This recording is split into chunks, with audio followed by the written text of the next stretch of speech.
again, everyone. Bob Burg with another episode of Go Giver Influencers. Great guest today. Our episode title is Word Power. And when you meet our guest, you'll understand why, because he is an absolute expert on this topic. And he's a great friend of mine. Hey, are you familiar with the word canard? Basically, a canard is it's a false or baseless story or a report, a rumor. Now, it's often derogatory, but it doesn't have to be. Yeah. But let me share with you a canard that's been taking place for a long time. This is a fallacy around a UCLA professor, a psychologist by the name of Dr. Albert Mehrabian. Now, he wrote a book called Silent Messages. And one of the pieces in the book that he has in there has been taken out of context and used as fact when not only is it anything but that, but it really disturbs him, the fact that it even happened. And you're going to recognize this in just a second. It's the 7%, 38%, 55% rule, which says 7% of communication is based on our words, 38% is the tone of our voice, and 55% is our body language, which means words account for just 7% of our entire communication. Now, I've got to tell you, this took on a life of its own, like many canards. And so through the years, when friends of mine who are speakers and authors have asked me to do a blurb for their book or what have you, I can't tell you how often I've seen that in there. And I've had to write a gentle note back, just kind of letting them know that it's not true. Now, John David Mann, my awesome co-author of the Go Giver series, wrote a wonderful blog post on this. And I think when you read it, it will make a lot of sense. But please know, it's just not true. The 7, 38, and 55%, that's in very, very specific areas. And as Dr. Mehrabian said, not usual conversation. I bring this up because my guest today, his name is Phil Jones, and he is an expert in words. He's my go-to guy. Okay, when it comes to exactly what to say, which happens to be the name of one of his books. I met Phil because a friend of mine, my best friend growing up, Bruce Goldman, he emailed me one day. He said, "Do you know Phil Jones?" I said, "I've heard the name, I've heard good things, but I've never met him, and I don't know him." He said, "You've got to meet this guy. He came in to speak at our sales conference, and he was amazing." By the way, it was the same day. Apparently, he couldn't wait to get home to tell me about this guy, Phil Jones. Now, I don't remember, and Phil, when we bring him on, he'll have to tell me. I can't remember if I contacted Phil or Phil contacted me, but we've been great friends since. This guy is the walking embodiment of a go-giver. This guy just provides value upon value upon value. Love this guy. Grew up in the UK, has a wonderful story, which we're going to hear about him. I've got to tell you one more thing about Phil. Phil and I both belong to a group called Speak and Spill. It's a group of speakers. These are some of the most sought after, highly paid professional non-celebrity speakers in the world. Why they let me in, I don't know. I feel like Groucho Marx. Why they let me in, I don't know. But they did. Anyway, Phil, from about the moment he came in and started talking about the words we use when it comes to talking with meeting planners, those who bring in speakers and so forth, he has become their go-to guy. Now, you're talking about really the most successful non-celebrity speakers on the planet, and Phil has become the de facto guy in that group when it comes to the right words to use when talking about agreements, negotiation, and influence. So, Phil Jones, welcome, my brother. I'm just so delighted to have you with us. Hey, Bob, it's a joy to be here, and spending time chatting with you is always a highlight to my day. So nice that some other people can listen into our chat today. Yep, thank you. Now, I'm going to ask you to, and you were on my podcast once Right. when we were talking about your book, and that's a little more formal. And I do the introduction, and I have these questions, and this is a little bit more informal, a lot more informal. So I'm going to ask you to tell your story. I love your story about how when you were still a teenager, you went into business for yourself, and pretty soon you had a whole crew that was working, and you were making more money than your teacher. So you've got to tell us this story, growing up in the UK. Well, you just hit the punchline, but hey, no worries. We'll run with the story anyway. But yeah, I kind of give you the warts and all version of the story without the glamorized podcast version. So what happened was I wanted a new pair of trainers, which here in the US we call sneakers now. And I did the thing that many kids at 13, 14 years of age would do, is I went and asked my parents for the money for the trainers. And my dad refused to provide the money for me at the time. And I had some urgency and scarcity around this, in the fact that my best friend at the time, a guy called Paul, was traveling to the US, traveling to Florida on his family vacation. And the sneakers I wanted were about a third or half of the price in the US as what they were in the UK. So I needed some extra cash, had some urgency to be able to get it, asked Dad, Dad said no. So what I started to think was what could I do to generate some extra cash? And at 14 years of age, I started my first business, which was me knocking on the doors of my neighbors and asking them quite politely whether they would be interested in having their cars washed. Some said yes, some said no. Most just asked me how much money I would charge, which I did real quick work out was quite a buying signal, right? It meant people were interested. Mm-hmm. And I did okay with a little car cleaning business, so much so that by the age of 15, I wasn't going to school quite as often as I should.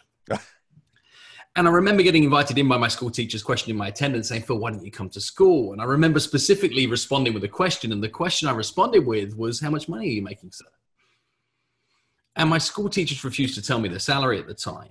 But what I later found out is I was making more money than most of my school teachers through my little car cleaning business. So the reason I didn't go to school as often as I should is that I had customers that needed servicing, staff that needed direction, things needed to be done. Now, I'm not advocating not going to school. See, I still carried on with my studies, working part-time around my businesses, and still managed to get some good grades. But my story's kind of played out from there. I have 22 years experience of building, running businesses and negotiating and influencing with people. And that still baffles even me. I don't know how much you want me to go into career-wise onwards from there, but. Well, I know you got a job as the head of sales for a huge company, and then you started getting into sport. You're working with sports teams. Yep. And, I mean, you were going all over the place. What I'd like to know, and by the way, I apologize for stealing your punchline about making more than your teachers, but I got to say something to you. The punchline was that you didn't go to school as much because you had customers to serve. That's right. You're right. That's the punchline, my friend. You're right. So here's what I want to know, Phil, because you were obviously just killing it as a salesperson, okay? And you were making a lot of money, but you kind of developed a fascination with words, the right thing to say, why it's the right thing to say. And you had such a passion for this, you wanted to kind of take this out to others. Yeah. So of course you became one of the hottest speakers in Europe. That doesn't surprise me, knowing you as I know. But what I want to know is, how did this happen as far as this passion for words and saying the exact right thing? I was a sales manager at one of the largest department store groups back in the UK. And when I moved from that role to go to work in the furniture industry, I was hung up on this idea of I needed to be a manager. I got kind of latched onto the title, job title. And when I was stepping across to this new role, although the money was significantly better and the responsibility was significantly better, one thing that this other company moved to was they said, well, we can't let you lead our teams until you've proven yourself on the sales floor.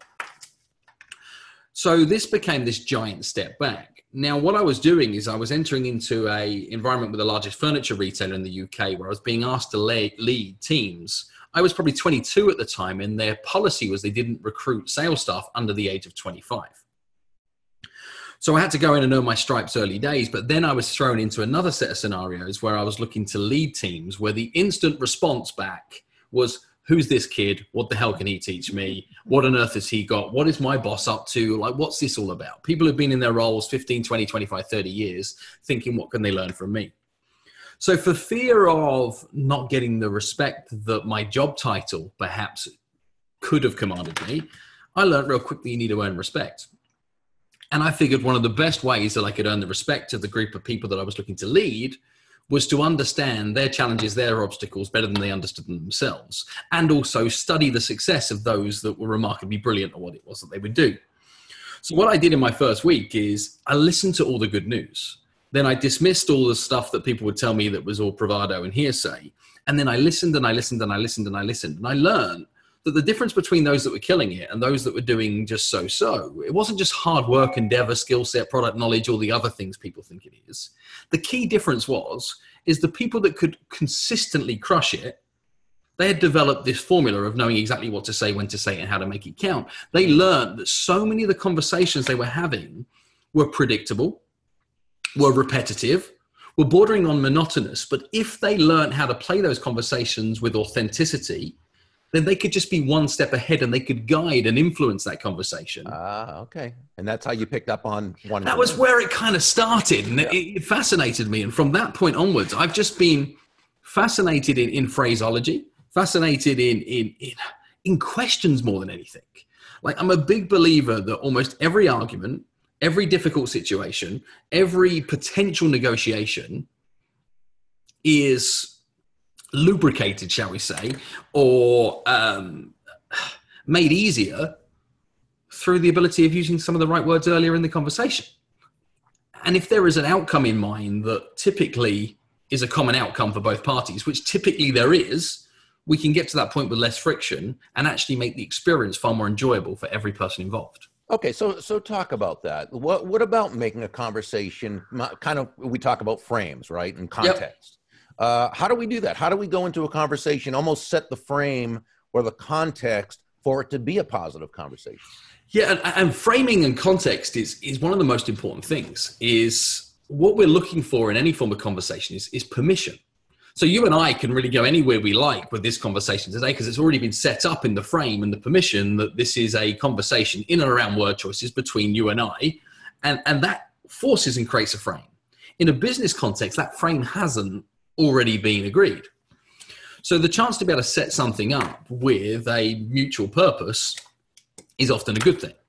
Think about this from an influence point of view as to when you're trying to achieve some form of success. You might be there looking to sell your product or service. The client is probably sat there thinking, either I do or I don't have a problem that we might need some help with.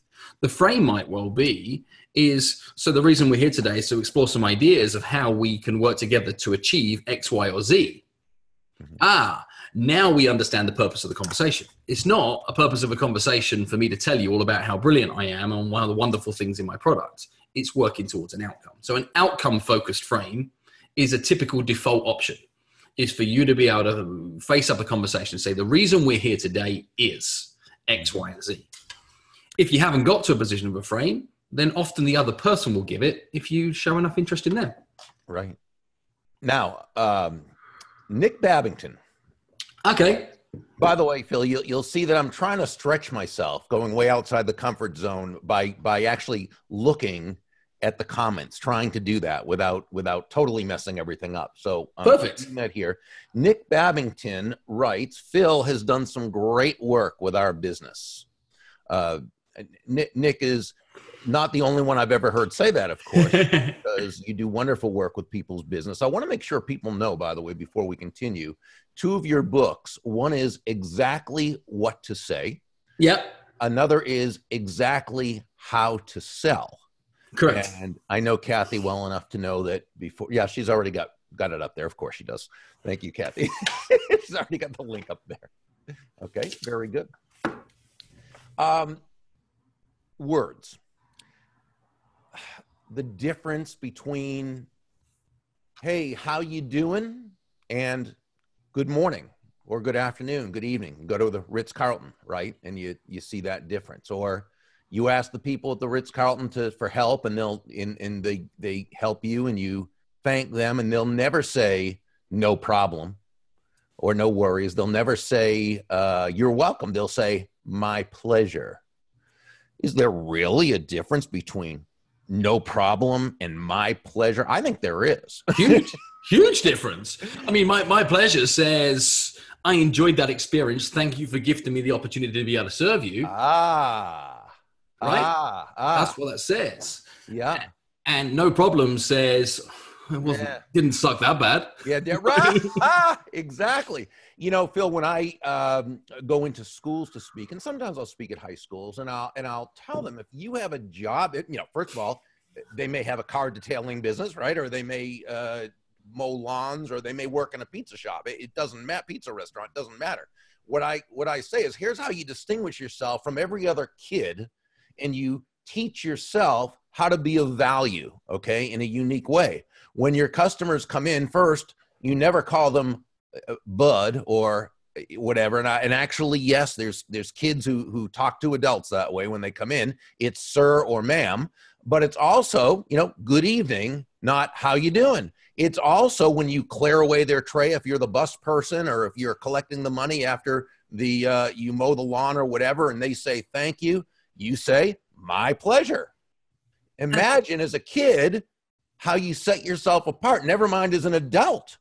And think of it though, right? It is one of the worst questions that humans ask en masse is the how you're doing, how are you type question. Because what it actually is, it's a question you ask without care of the answer. All right. So what you do is you've started a conversation actually based on trust, with a trust issue. Because what you've said is, hey, how are you doing? Without care or consequence to the answer, to which they've responded back without truth either. A version of fine, so. And if they're really polite, they say, hey, how are you? And then the same lie repeats itself.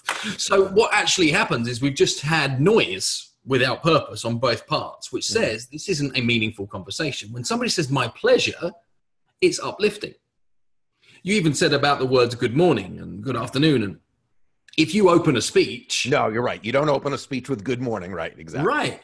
But even how you say it can change everything. If you phrase the word good morning as if it's a question, you'll get a response. So if you say good morning and you come up with your voice at the end, you watch an audience of people come back to you and say the word good morning. If you make it as a statement, what happens is you've punctuated with no further purpose. So it's sometimes even in the inflection more so than just in the very words that you choose. Hey, Phil. Yes. Denise Wiggins writes, exactly what to say rules, exclamation points. Taught sections of it to an audience in Bogota, Colombia. Thanks, Phil. I saw that as well. And Denise was kind enough to be able to share the photos of what she shared. And seeing it, I think, is Spanish for magic words is palabras magicas. So I saw that up on the big screen of the slide of what she was sharing. So I was delighted to be able to see that. Denise, thank you for sharing.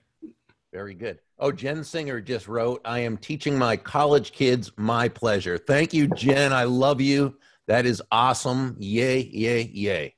And Jim Rohn once said, right, is that is to find a way to serve the many, for service to many leads to greatness, right? That was a prior set of words. And when you say my pleasure, you say I'm delighted to be in service of you. Yes, yes, yes. Okay, you have another great thing that you do, many great things, but I love this. And I want to make sure I get exactly what to say here right. Yes, okay. You use the words just imagine. Yeah. And when you do that, you really, because of the way humans think, you really open up new worlds for them, correct? Completely. And decision-making is actually kind of hard for us as humans. We're not that great at it because we live in a world of plenty of opportunity, and it isn't left or right. It's which of these minor degrees do we want to move through? So anything we can do to help somebody to ease their decision-making process is easier. But the first thing to understand is how we make decisions. Every decision we've ever made is typically been made at least twice. Firstly, it's been made in our mind's eye, hypothetically speaking. I mean, I don't know whether you've ever said this to yourself, Bob, but I cannot see myself doing that. You ever said those words? I can't see myself doing that. Have I said that to myself? Yes. Yeah. And when you say those words, I can't see myself doing it, like your likelihood of doing that thing remains slim to none. But once you've seen yourself do something, it opens up a plethora of possibilities. Exactly. So if you preface an idea with a set of words, just imagine, you can plant pictures in other people's minds to have them seeing themselves doing something, which then eases the friction of them then potentially going on to do that thing. Very nice. We can use that with something they might want to run towards or something they might want to run away from. So we can actually create true life, real to life pictures of hypothetical circumstances in the future, prefaced with the words just imagine, to allow people to see the direction they might choose to move in. Phil, do you have I'm sure you have tons of these, a just the right words story you can share? All right. This isn't in my book, but it is something that revolutionized a business that we worked in. I think it's a big takeaway. One of the things that often gets put around in the world of business is people talk about quotes and proposals.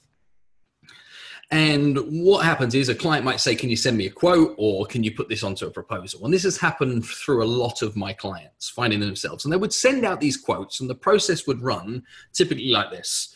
You know, can you send me a quote? They say, I'll put a quote together, put a proposal. They send it via email because they think email is the best salesperson in the business. Send it via email. Client doesn't respond. They chase this document.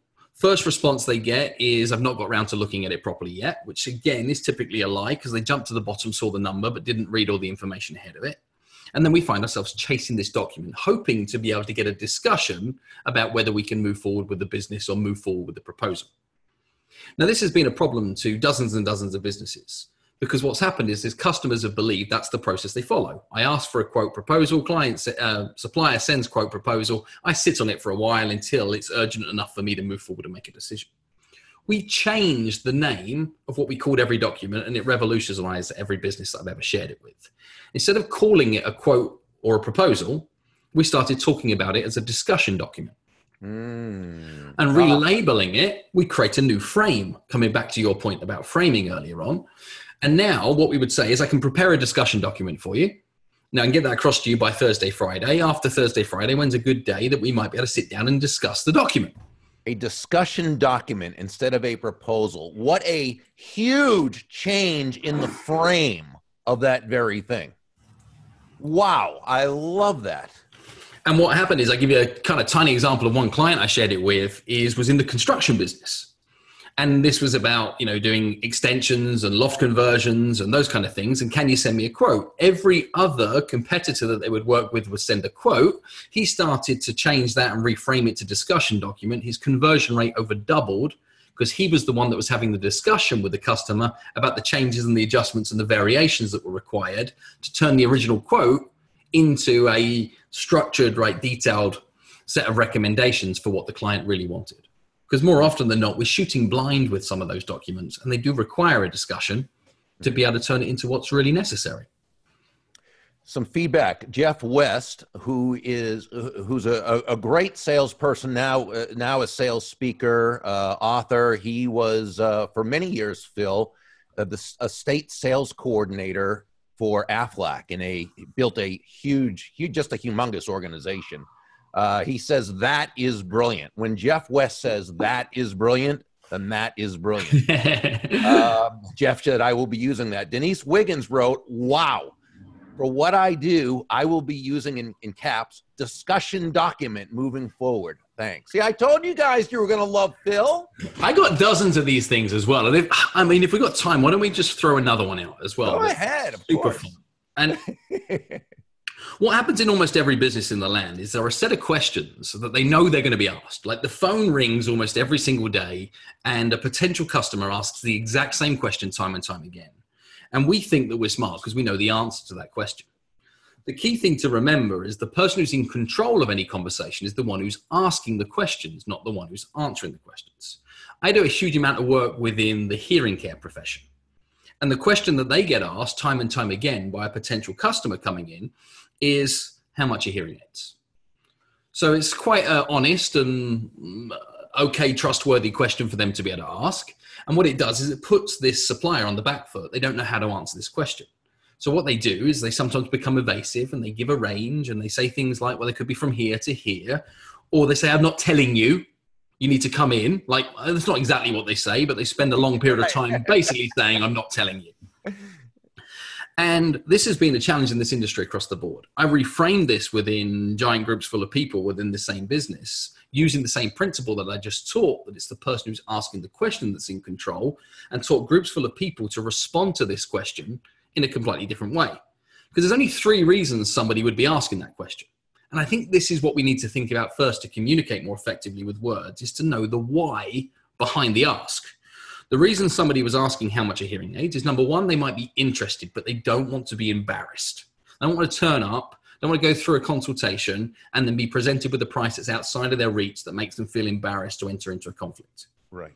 If it's not that, it's because they're shopping around and they want to see how you compare versus somebody else. Again, fair reason. And if it's not that, it's because, well, they're a competitor trying to find out where you stack up versus them. They're about the only three reasons somebody could ask that question. So what I do is I come up with a response that helps silence all three of those potential scenarios and empowers the conversation and helps the other person. Instead of giving an answer to the how much a hearing aids question, we create a question for the how much a hearing aids question. And the question that I taught rooms full of people is, which hearing aids would you like to buy? So now it changes everything. What happens is customer says, how much are hearing aids? We say, great, which hearing aids would you like to buy? They say, I've got no idea. We say, well, neither do we. Right. So which is now said, it sounds like there's some need for a consultation. Right. Oh, it sounds like the best thing is that what we do is we come in, we find out where you're at. You might not even need hearing aids. Exactly. Let's just run a test for you, find out where you're at. And when it does, it becomes honest, but it removes a barrier. What we often think is that they wanted to talk about the money. No, they didn't.